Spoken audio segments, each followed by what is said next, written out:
தமிழகத்தில் உள்ள ஆசிரியர்கள், அரசு ஊழியர்கள், அரசு பணியாளர்களின் கூட்டமைப்பான ஜாக்டோ ஜியோ எங்களுடைய வாழ்வாதார கோரிக்கைகளை வலியுறுத்தி நாளைய தினம் கோட்டை முற்றுகை போராட்டம் என்பதை திட்டமிட்டபடி நடத்த தீர்மானித்துள்ளோம். காவல்துறையோடு அலுவலர்கள் எங்களோடு பேச்சுவார்த்தை நடத்தினார்கள். கடந்த 3 நாட்களாக நடத்திய பேச்சுவார்த்தையின் அடிப்படையிலே நாளைய தினம் சென்னையிலே சிவானந்தா சாலையிலே இந்த கோட்டை முற்றுகை போராட்டத்திற்கான கூட்டமானது நடைபெறும் என்பதை இதன் மூலமாக தெரிவித்துக் கொள்கிறோம். 4 தினம் ஏறத்தாழ தமிழகம் முழுவதும் இருந்து 50,000க்கும் மேற்பட்ட ஆசிரியர்கள், அரசு ஊழியர்கள், அரசு பணியாளர்கள் எங்களுடைய இந்த கோட்டை முற்றுகை போராட்டத்திலே கலந்து கொள்வார்கள் என்ற தகவலை தெரிவித்துக் கொள்கிறோம். நாளைய தினம் மாண்புமிகு தமிழக முதலமைச்சர் அவர்கள் ஜாக்டோ ஜியோ மாநில ஒருங்கிணைப்பாளர்களை அழைத்து பேசி கோரிக்கைகளை நிறைவேற்றுவதாக வாக்குறுதி அளித்தால் மட்டுமே எங்களுடைய போராட்டம் என்பது நிறைவுக்கு வரும் என்பதையும் இந்த நேரத்தில் தெள்ள தெளிவாக தெரிவித்துக் கொள்கிறோம். நாளை அரசு எடுக்கிற நிலையை பொறுத்து எங்களுடைய அடுத்த கட்ட நடவடிக்கையை தீர்மானிப்போம். தேர்தல் வாக்குறுதியில உங்களுடைய கோரிக்கையை நிறைவேற்றணும்னா கோட்டையை நோக்கி கோட்டையில வந்து என்ன பாருங்கன்னு சொல்லியிருக்காரு. ஆனா சிவானந்தா சாலையிலே உங்களை தடுக்கிறாங்க. அதை எப்படி பாக்க? சிவானந்தா என்னைக்குமே கோட்டை முற்றுகைனா எல்லா ஆட்சியிலும் கோட்டையை சுத்தி யாரையும் அசம்பிள். என்னைக்குமே கோட்டை முற்றுகை என்பது காலங்காலமாக ஒரு அடையாளத்துக்கான ஒரு குறியீடே தானே தவிர கோட்டையை சுத்தி கோட்டை முற்றுகைறது கிடையாது.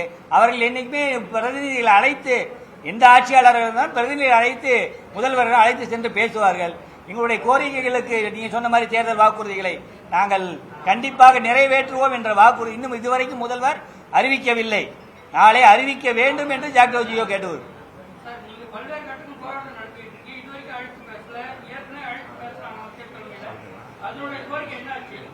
இல்ல அதுதான் நீங்க பல்வேறு போராட்டம் நடக்கிறோம்.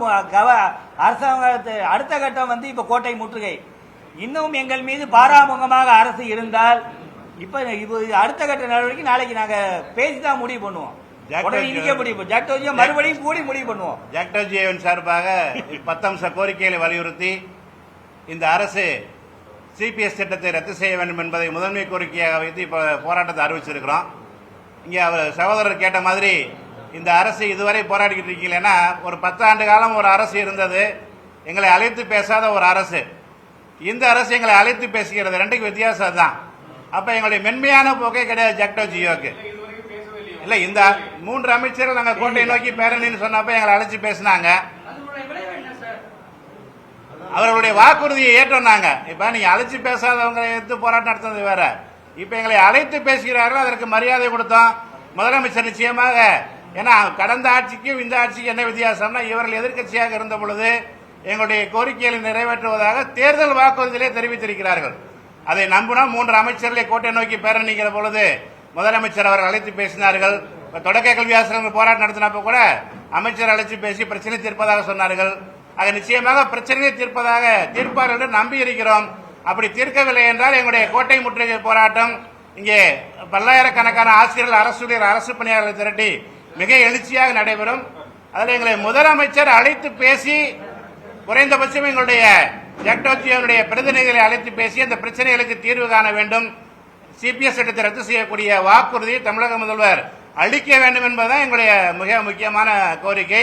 அதை நாளை தமிழக முதல்வர் அவர்கள் அறிவிப்பார். அவருடைய மௌனம் களைய வேண்டும்.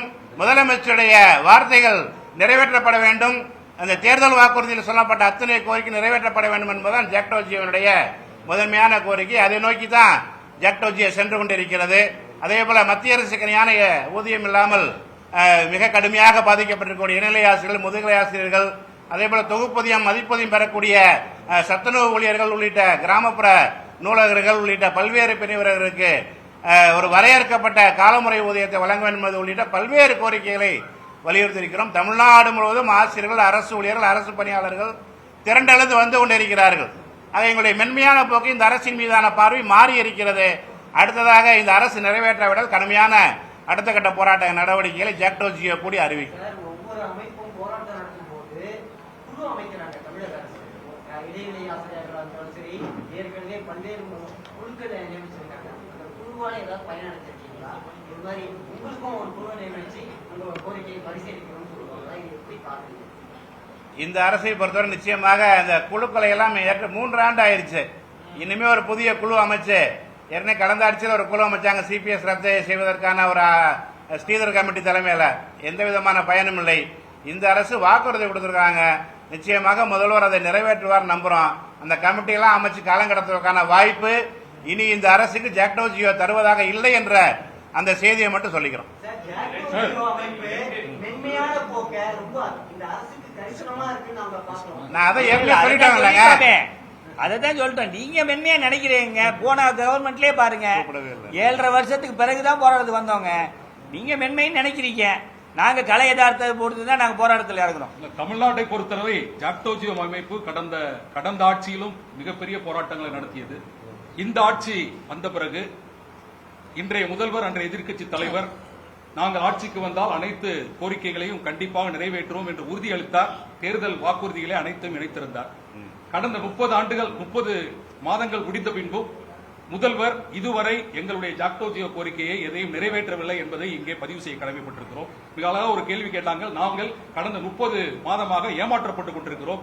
பலப்பட்ட போராட்டங்களை நாங்கள் நடத்தியிருக்கிறோம். இதுவரை எங்களை அழைத்து பேசியிருக்கிறார். ஆனால் எந்த கோரிக்கையும் நிறைவேற்றவில்லை என்பதை மீண்டும் மீண்டும் பதிவு செய்து அதனுடைய தொடர்ச்சியாக நாங்கள் ஆர்ப்பாட்டம் பண்ணியிருக்கிறோம், உண்ணாவிரதம் பண்ணியிருக்கிறோம். கடந்த 9ஆம் தேதி இயற்கை பேரிடர் காரணமாக நாங்கள் நடவடிக்கைகளை ஒத்திவைத்தோம். அரசுக்கு ஆதரவாக இருக்க வேண்டும் என்ற அரசின் அங்கம் என்ற நோக்கத்திலே ஒரு நாள் ஊதியத்தையும் ஜாக்டோ ஜியோ சார்பிலே அரசுக்கு அளித்திருக்கிறோம். இவ்வளவு பண்ணியும் பெரிய மாநாடு நடத்தியிருக்கிறோம். இத்தனை நடத்திய பின்பும் தமிழக முதலமைச்சர் இன்று வரை மௌனம் காத்திருக்கிறார் என்பதையும் இங்கே குற்றச்சாட்டாக பதிவு செய்து உடனடியாக எங்களுடைய முக்கியமான வாழ்வாதார கோரிக்கையை ஏற்று உடனடியாக நடவடிக்கை எடுக்க வேண்டும், உடனடியாக நிறைவேற்ற வேண்டும் என்று கேட்கின்றோம். அதன் தொடர்ச்சியாக நாளை 28ஆம் தேதி காலை 10 மணிக்கு வாலாஜா சாலையிலே எங்களுடைய சிவானந்த சாலையிலே எங்களுடைய கோட்டை முற்றுகை போராட்டம் துவங்கவிருக்கிறது. அதனுடைய முதற்கட்ட தயாரிப்பு பணியிலே கடந்த 3 நாட்களாக காவல்துறை அதிகாரிகளும் அலுவலர்களும் எங்களோடு அனைத்து பேச்சுவார்த்தை நடத்தியிருக்கிறார்கள். எவ்வாறு அதை நடத்துவது என்பதையும் பேசி முடிவெடுத்திருக்கிறோம். அந்த வகையிலே அரசினுடைய அங்கம் என்ற வகையிலே முழுமையாக எங்களுடைய கோரிக்கை நிறைவும் வர வரை எங்களுடைய போராட்டத்தை தொடருவோம். நாளைக்கு குறைந்தபட்சம் 50,000 அரசு ஊழியர்களும் ஆசிரியர்களும் இங்கே வந்து திரண்டு கோட்டை நோக்கி எங்களுடைய முற்றுகை போராட்டத்தை நடத்த இருக்கிறோம். உடனடியாக முதல்வர் எங்களை மாநில ஒருங்கிணைப்பாளர்களை அழைத்து பேசி எங்களுக்கு உத்தரவாதம் அளித்த பட்சத்திலே அடுத்த கட்ட நிகழ்வை எங்களுடைய ஒருங்கிணைப்பாளர்கள் குழு அமர்ந்து பேசி முடிவெடுக்கும் என்பதையும் இங்கே பதிவு செய்கிறோம். முந்தைய ஆட்சி காலத்துல ஜாக்டோ ஜியோ செயல்பட்டது எவ்வளவு வேகமா இருந்தீங்க, எவ்வளவு உயிர்ப்போட இருந்தீங்க, இப்போ வந்து அதே மாதிரி இருக்குதுன்னு நீங்க நினைக்கிறீங்களா? இல்ல மிக தெளிவான கேள்வி. கடந்த ஆட்சியிலே 7 ஆண்டுகள் கழித்து தான் இந்த போராட்டத்தை நாம் ஆரம்பிச்சோம். இப்ப நாங்க 30 மாசம் கழிச்சு தான் ஆரம்பிச்சிருக்கிறோம். அதாவது எப்பவுமே மரபு என்பது உடனடியாக களத்துல குதிப்பதல்ல. எப்பவுமே ஒரு பாலிசா கொஞ்சம் கொஞ்சமா கேட்டு வரிசையா கேட்டுட்டு இப்ப வந்து காலம் கடிந்திருக்கிறது. ஜாக்டோ ஜியோனுடைய வீரியம் உயர்ந்திருக்கிறது. சென்ற முறை வேலை நிறுத்த போராட்டம் தொடங்கின போது ஈரோட்டிலே முன்னாள் முதல்வர் மாண்புமிகு எடப்பாடியார் கூட்டு பேசினாரு. உங்களுடைய பழைய ஓய்வு திட்டத்துக்கு சாத்தியமே இல்லை அப்படின்னு கையை பறிச்சாரு. அதற்கு பிறகுதான் வீடு கொண்டு எடுத்தோம். இன்றைய வரைக்கும் முதல்வர் நான் ஓய்வூதியத்தை வழங்க மாட்டேன் என்று சொல்லவே கிடையாது. சார் இந்த போராட்டம் சொல்லவே கிடையாது. தேர்தல் அறிக்கையில கூட சேர்க்கல.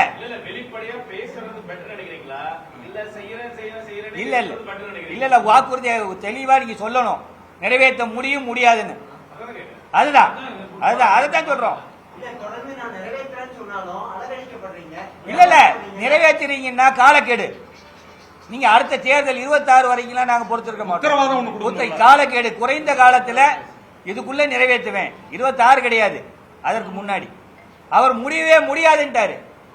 வாய்ப்பே இல்லை, அரசாங்கத்தால முடியாதுன்னாரு. அதுக்கு பிறகுதான் வீடு கொண்டு எழுத்தோம். அதற்கு வித்தியாசம் இருக்கு.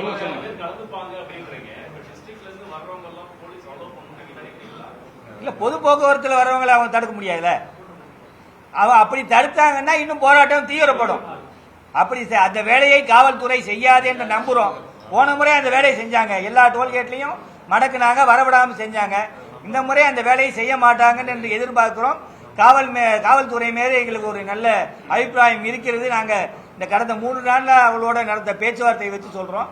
கண்டிப்பாக அந்த இடையூறு செய்கிற பணியை காவல்துறை செய்யாது என்பதை நம்புறோம். Yes, thank you.